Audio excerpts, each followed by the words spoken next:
I used to think I understood what death meant. And comes, rips away the person you love, and leaves behind a void nothing can ever fill. And then time passes. You learn how to breathe again, work, raise your child, pretend like everything is fine, until one night my son pointed across the street to a dark sidewalk where people passed by without a glance. And he said something that stopped my heart cold.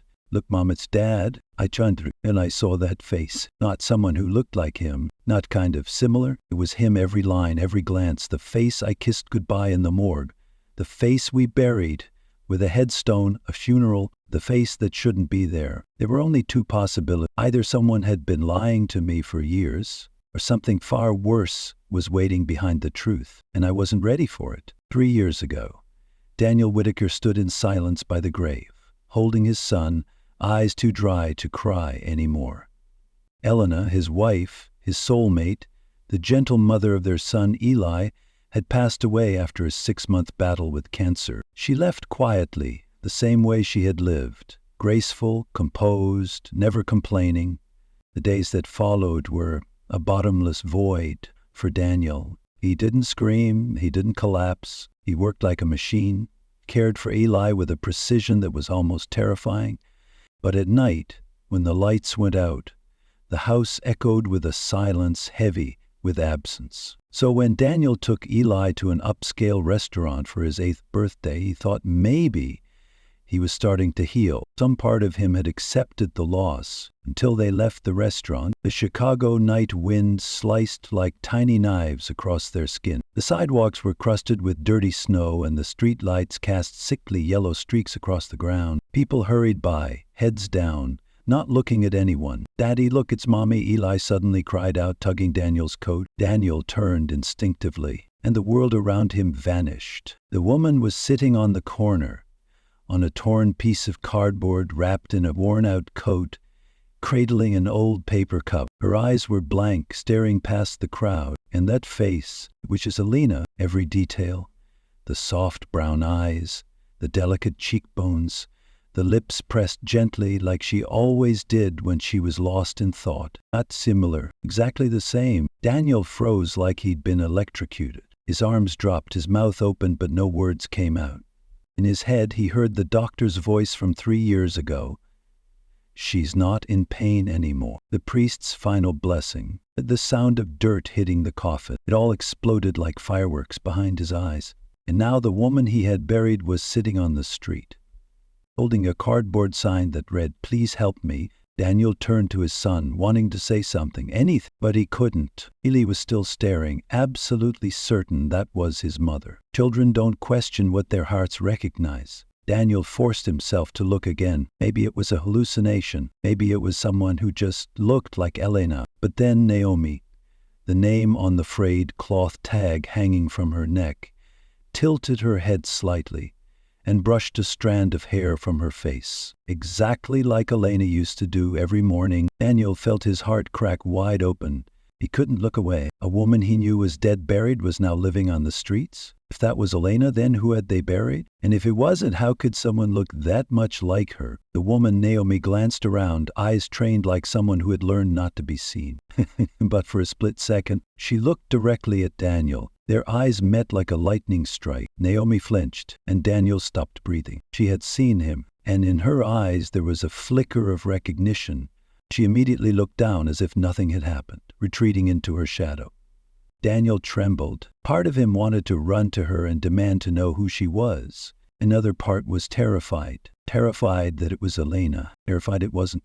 Terrified that a secret far darker than death had been buried all these years. Eli gripped his father's hand. "Daddy, Mommy's cold." Daniel looked down. He saw a tear fall onto his wrist. It wasn't grief, it was fear. Maybe he never really knew Elena. Maybe what he buried 3 years ago was only a part of a much more horrifying truth. And at that moment he knew. He couldn't just walk away. He couldn't go on living without knowing who that woman truly was. Because if she truly was Elena, then everything Daniel had lived since that day had been a lie. That night, Daniel sat on the living room couch, the house bathed in quiet amber light. Eli was asleep, but Daniel couldn't close his eyes. In his hands was an old photo of Elena, taken on their trip to Venice, sunlight catching her cheekbone just enough to cast a soft glow, and that face was identical to the homeless woman on the street. He zoomed in on the photo on his phone, comparing it to the picture he'd secretly snapped of Naomi earlier that day. Every feature, lined up in chilling precision, the face, the eyes, the shape of her jaw, even the way she tilted her head. It couldn't be a coincidence. He didn't sleep. All night he retraced every memory, from the moment he met Elena to their wedding, her pregnancy with Eli, and the hospital. All of it felt real. But if that were true, then who was Naomi? The next morning, Daniel called Victor Morales, a private investigator he'd worked with for years. Not cheap, but discreet. And he always got answers. I need everything you can find on a woman named Naomi Carter, about 34 years old, possibly homeless, staying downtown near the Loop. Peter raised an eyebrow over the phone. Carter, huh? That's like Smith or Nguyen in Asia. You got anything else? No ID.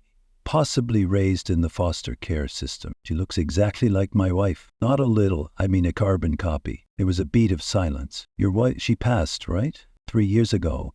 Victor exhaled. I'll look into it. But if she's undocumented, off the grid, never in the system, it could take a while. I'll pay whatever it takes. 3 days later, Victor called back, his voice tighter than usual.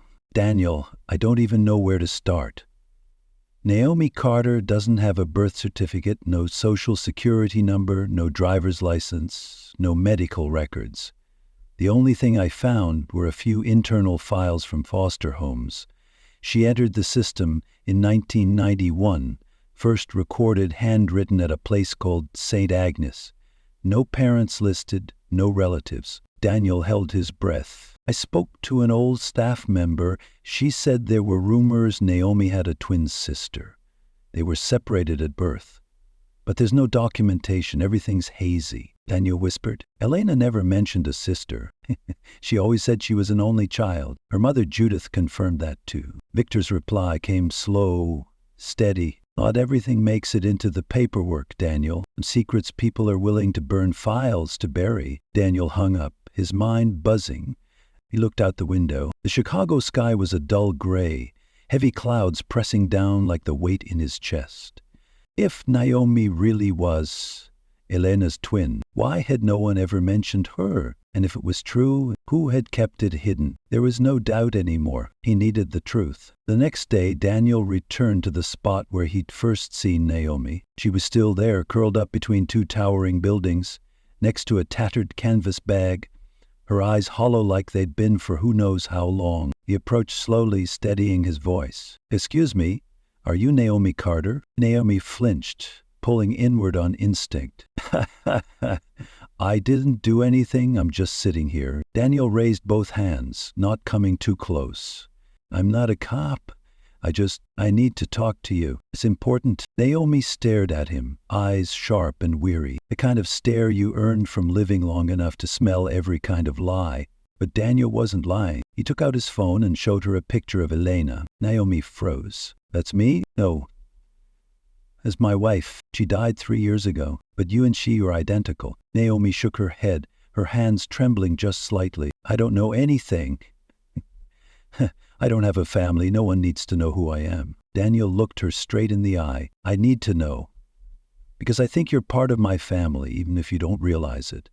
A long, quiet pause. I'd like to run a DNA test, if you're willing. Just to be sure. I'll pay you no pressure, no strings attached. I need to know. Naomi studied Daniel, as if weighing the truth in his voice. Finally, she nodded. If it helps me find out where I came from, I'll do it. Daniel took her to a private lab. She sat quietly, asking nothing. When the technician handed her a cotton swab for the sample, Naomi held it with trembling hands. Not out of fear, but hope. She had never had a birth certificate. No one had ever called her by a real name, and for the first time in her life, someone wanted to know who she really was. That morning, when the lab called Daniel, he was in the kitchen making coffee, sunlight spilling through the windows like a warm golden veil.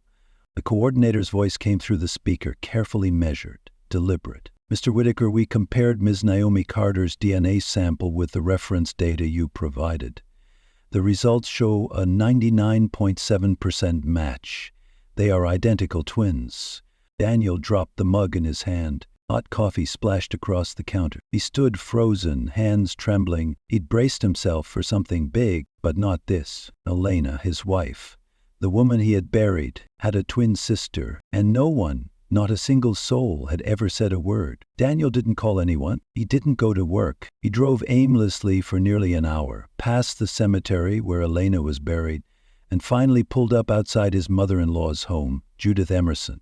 The old estate still looked like a fortress, with ivory walls, a wrought iron gate, and perfectly trimmed rose hedges. He walked in with a storm in his chest. Anger, grief, confusion, and a need to know. What reason could a mother have to hide the existence of one of her children? Judith was in the living room, still elegant, though time had etched itself at the corners of her eyes and along the bridge of her nose. She looked up as Daniel entered, her gaze calm and composed as always.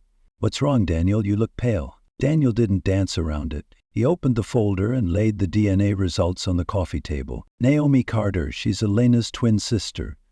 They look so much alike I thought I was losing my mind. And now I have proof." Judith didn't touch the paper. She just looked at him, her expression unreadable. "Where did you hear that?" "Not a rumor, a legal test. I did it because I couldn't trust my own eyes.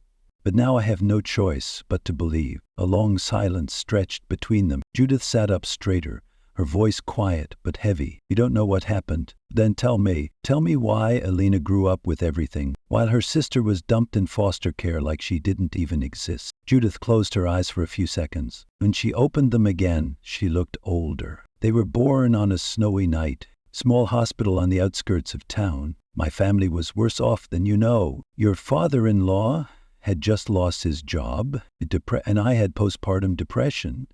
Then the doctors said one of the babies showed signs of developmental delays. They asked us which one we wanted to keep." Daniel stared, stunned. "They asked you like you were picking out a puppy?" "I didn't see it like that. I was terrified, but believed if we kept them both, we'd all suffer. I chose the stronger one. I chose Elena and Naomi." Judith looked away. "I was told she'd be adopted by another family. But then there were no updates, no answers. No one took responsibility. It was like she vanished from the system. I was afraid to ask. I chose silence and let Elena grow up never knowing she had a sister, because I was afraid if Elena knew she would have hated me, she would have gone looking. And if she found someone broken, poor, nameless, what would that do to our family's reputation?" Daniel clenched his fists. "This wasn't about Elena. It was about you." Judith looked at him, eyes glistening, but no tears fell. "I'm not a monster, Daniel. I'm a mother who made a mistake, one I can never undo." Daniel stood, staring at her like she was someone he no longer recognized. "And now I'm going to fix that mistake by acknowledging Naomi. English, she is family, to me, to Eli, and she's the part of Elena that never got to live." Naomi stood frozen as Daniel placed the DNA results on the table. She held the paper like it was sacred. Read every line, her eyes wide, unblinking. "Identical twins, me?" Daniel nodded. Naomi didn't speak for a long time. "At last," she whispered, "a dream that maybe there was someone out there who looked like me, lived a different life, maybe a better one. But I never thought that dream could be real. Well, now, you don't have to dream anymore." Naomi clutched the paper tighter in her hands. "I've lived my whole life like I was never really born. No papers, no name anyone remembered. But now I know there was another half of me out there, living the life I never had." Daniel sat beside her. "And now, the rest of you gets to truly live."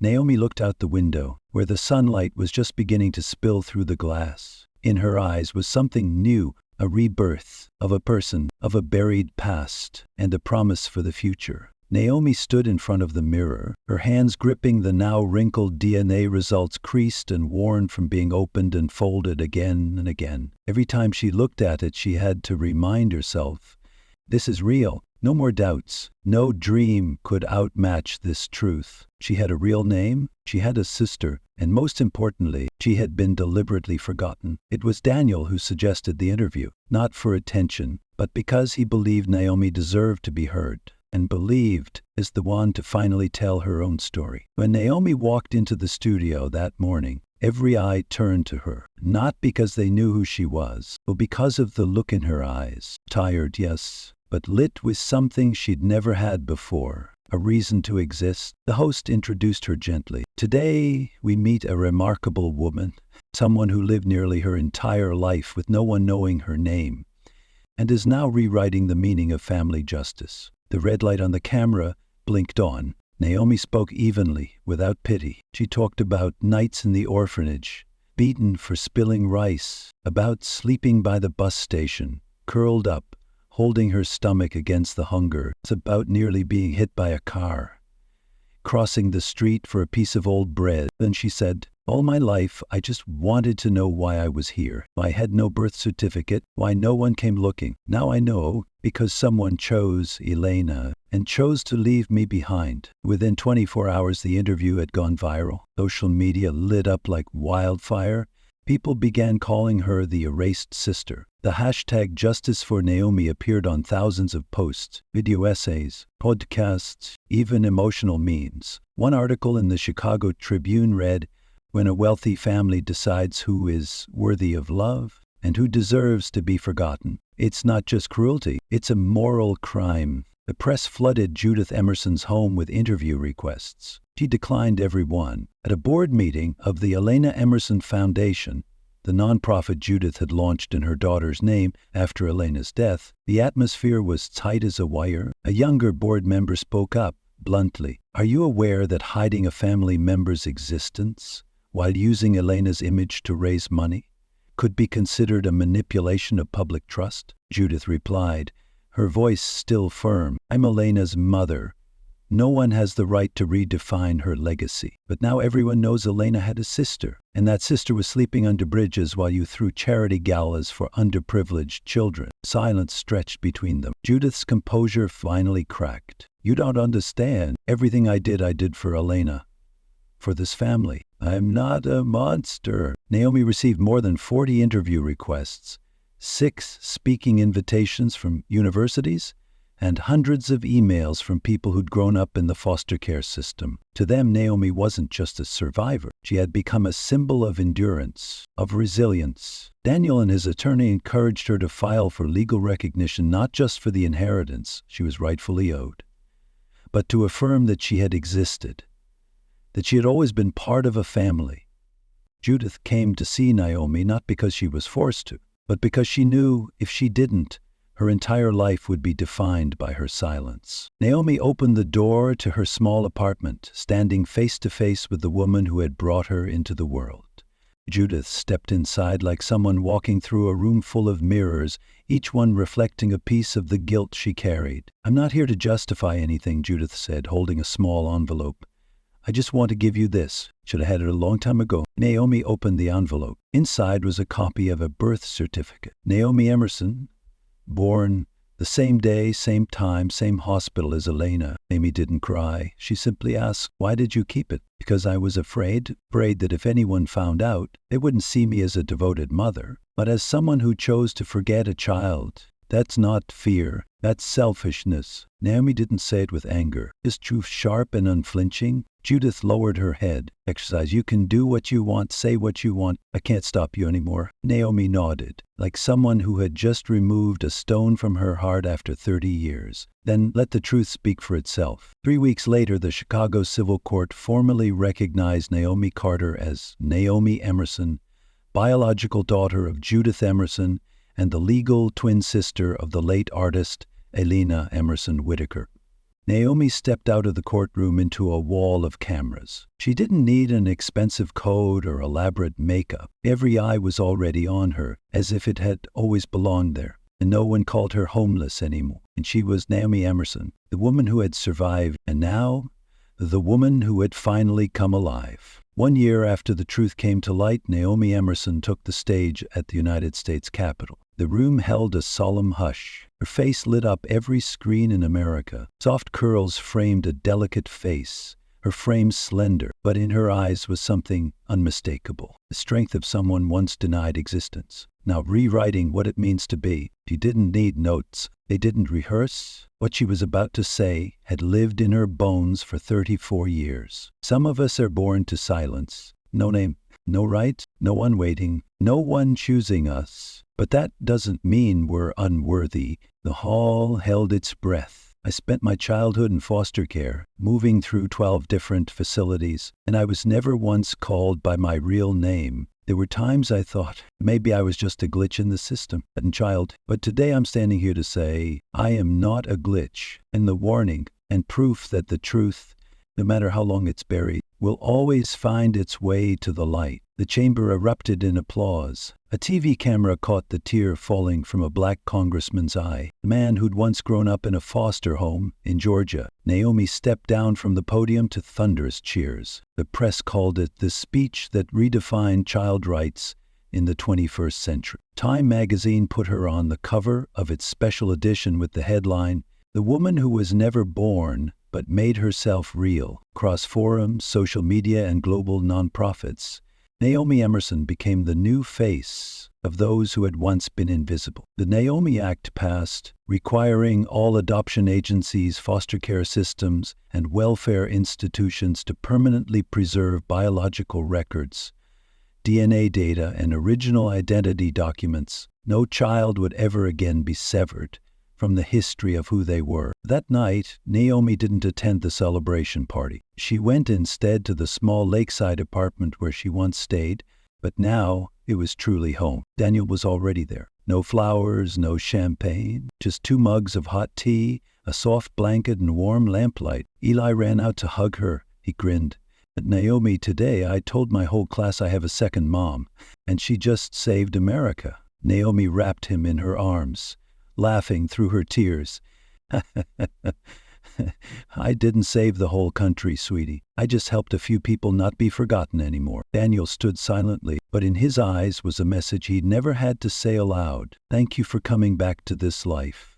To us." 2 months later, a white stone statue was unveiled in Chicago's Central Plaza. Its name, "The One Who Returned." The sculpture showed a woman stepping out of the shadows, holding a child's hand, her eyes lifted toward the sun. It wasn't just Naomi. It was every person the world had ever turned its back on. Beneath it, a bronze inscription read, "No one is born to be erased, and no one has the right to erase someone else's survival." The dedication ceremony drew thousands, formerly homeless individuals, children who had found families through the organization Naomi founded, the Naomi Light Foundation. In its very first year, the foundation helped 923 people recover their true identities, provided legal aid to 187 victims of falsified records, reunited 47 siblings who had been separated in childhood. Naomi never took a salary. She lived simply, spending most of her time coordinating efforts,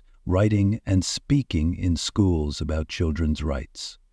In an interview with the BBC, "I have nothing left to lose. I used to be no one. Now I'm part of something bigger, making sure even the invisible are finally seen."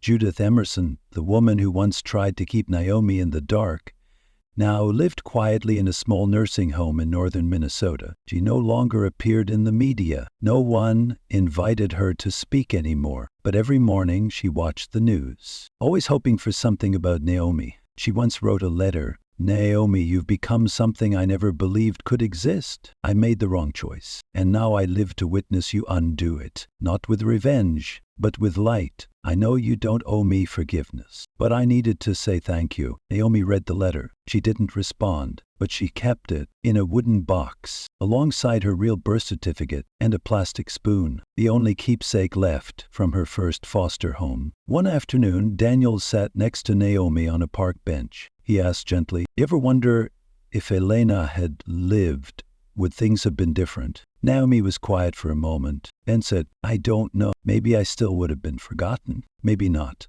But I do know this. Elena in some way brought me back into this world. Her death opened the door I had been searching for my whole life." Danielle nodded. "I think Elena didn't die. She just transitioned.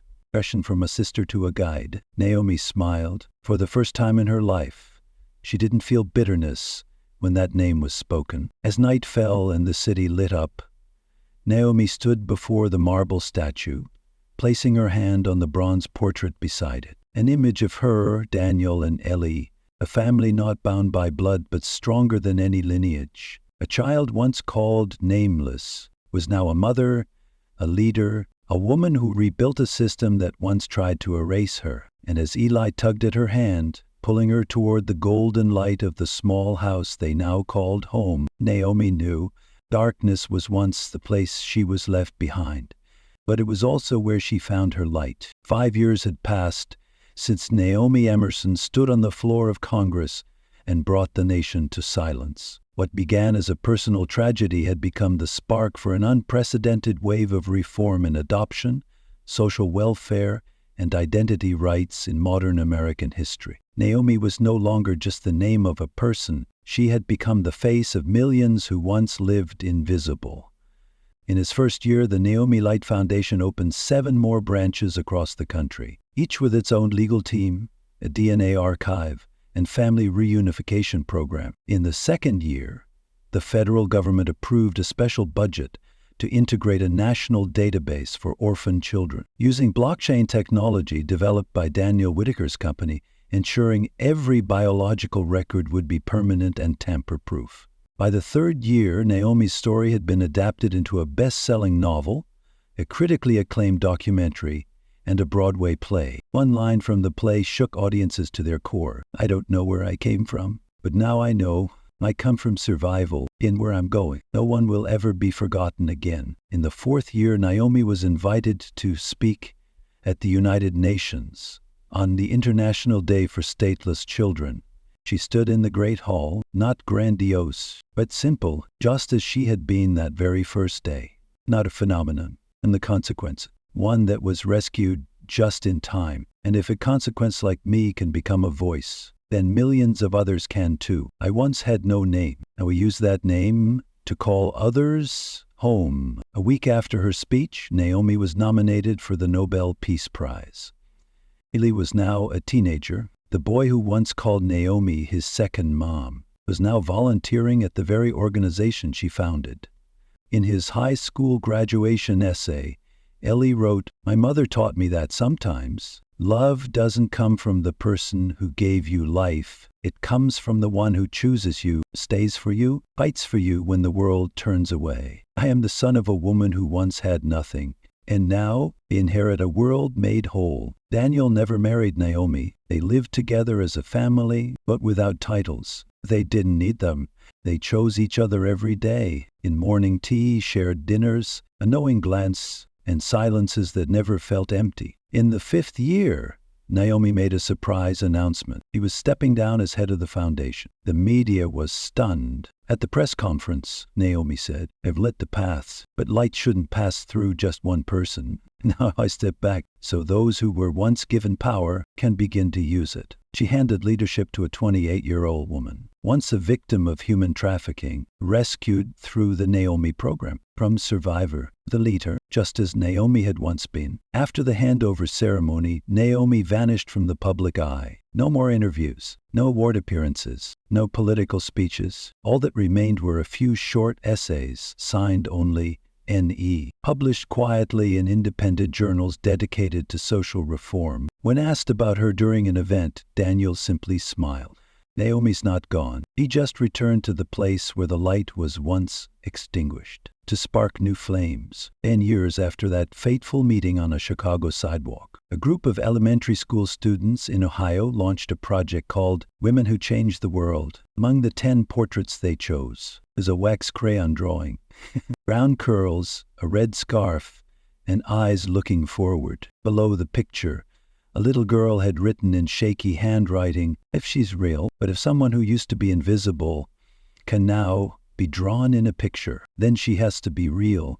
And that was Naomi Emerson's greatest legacy. Not the speeches, not the award, not the bronze statue in the city square. Of the millions, orphans, the homeless, those once labeled society's mistakes, who began to believe they could be seen, they could be named, they could be chosen. If light were ever given a name, that name would be Naomi.